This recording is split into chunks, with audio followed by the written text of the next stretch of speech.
முருகா முருகா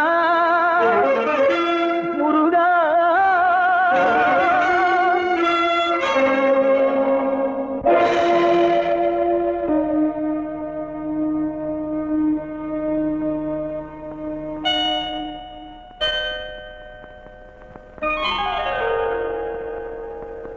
எழுந்திரு மகன், அழாதே, எழுந்திரு. இறந்துபட எண்ணியவனை காத்தவர் தாங்கள் தான. வாழ தகுதியற்ற பாவினான் தாங்கள் என் மீது மனமிறங்கியதே பெரும் பாவம் அல்லவா? மகனே, கிடைத்ததற்கரியது மானிடப் பிறகு. அதை அளித்த ஆண்டவனுக்கு ஒருவன் செய்யும் பெரும் துரோகம் தான் தற்கொலை. கொலையினும் கொடுமை செய்தவனுக்கு தண்டனை வேண்டாமா சுவாமி? குற்றத்தை உணர்ந்த போதே நீ தூய்மை பெற்றாய். உன் விதியும் மாறியது. செய்யத்தகாதன செய்து சீரழிந்த பிறகுதானே நான் குற்றம் உணர்ந்தேன். அதனால் நான் திருந்தியவன் ஆனதாகுமா? உணர்ச்சி